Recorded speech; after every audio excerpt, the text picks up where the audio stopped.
बिस्मिल्लाहिर्रहमानिर्रहीम। अस्सलाम वालेकुम नाज़रीन।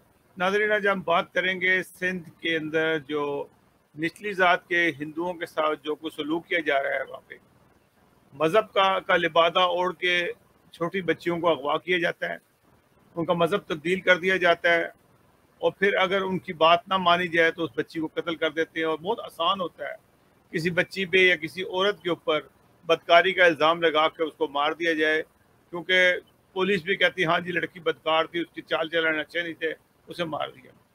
हाल ही में एक वाक़या हुआ सिंध के अंदर, और ये वो बच्ची है मासूम, जिसको जिसको कत्ल कर दिया गया। इसको पहले इसका मज़हब तक अगवा किया गया, इसकी जबरन शादी कराई गई। ये 15 से 16 साल की बच्ची, नाबालिग बच्ची है, जिसके साथ ये सारा कुछ हुआ।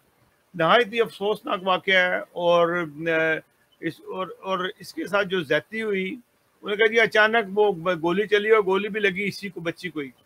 तो इस तरह से वहाँ पे वाक़या हुआ। पुलिस को रिपोर्ट दर्ज कराई गई तो पुलिस ने कहा कि जी लड़की का चाल चलन ठीक नहीं, मुख्तलिफ तज़ाद किस्म की बातें सामने आई कि उन्होंने कहा जी बच्ची का चाल चलन ठीक नहीं था, हो सकता है कि उसको गुस्से से मार दिया हो। क्या चाल, भाई पहले तो तुम ये देखो कि ये जो इस्लाम की आप खिदमत कर रहे हो वहाँ बैठ के, जो आप मज़हब में के जी लड़कियों को मुसलमान कर रहे हो, वाह जी वाह, आपने बड़ा ज़बरदस्त तबलीगी मरकज़ वहाँ खोले हुए हैं, जिससे आप जो बच्चियाँ जो सी हैं 15-15 साल 14-14 साल की बच्चियाँ इस्लाम कबूल कर रही हैं, वह कमाल है। अपने माँ बाप को छोड़ के होता क्या है कि उनको बच्चियों को अगवा करते हैं और इस बच्ची को, मासूम बच्ची को देख के ही कि इतनी तकलीफ पहुंचती है जिसकी कोई इंतहा नहीं।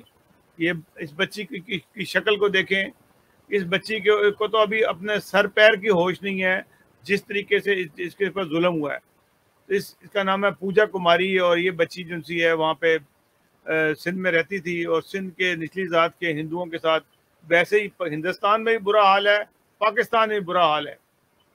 बेशक हुकूमत जो मर्जी करती रहे, लेकिन जो जुल्म है वो जुल्म है, और वहाँ जुल्म हो रहा है और मुसलसल आज का नहीं है, मुद्दतों से हुए हैं।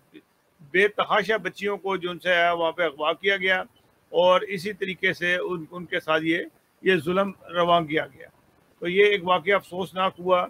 तो मैंने कहा कि इसको मैं ज़रूर शेयर करूँ आप लोगों के साथ कि इस हुकूमत पाकिस्तान और हुकूमत सिंध, खैर हुकूमत सिंध के तो वो तमाम वो लोग जो MNA MPs जो उनकी असम्बली में बैठे हुए हैं, और उन्हीं के ही नाक के नीचे ये सारे वाक़यात होते हैं।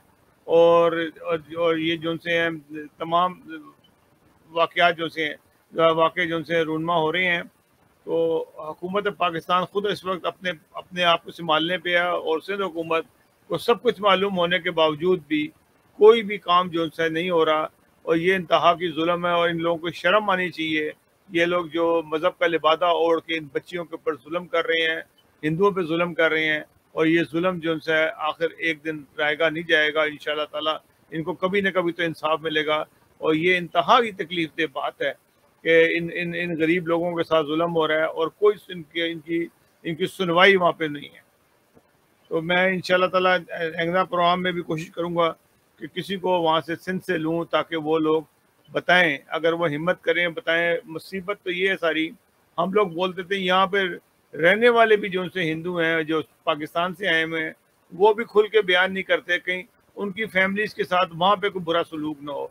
ये भी एक जुल्म है और ये भी एक खौफ है जो जो पाकिस्तान में रूनमा हो रहा है। नाज़रीन, अगले प्रोग्राम तक के लिए इजाज़त दीजिएगा। अल्लाह हाफ़िज़ नासिर। अल्लाह ताला हमारे पाकिस्तान को महफूज रखे। इस किस्म के जो मज़लूम लोग हैं, अल्लाह ताला उनकी हिफाजत करे। आमीन।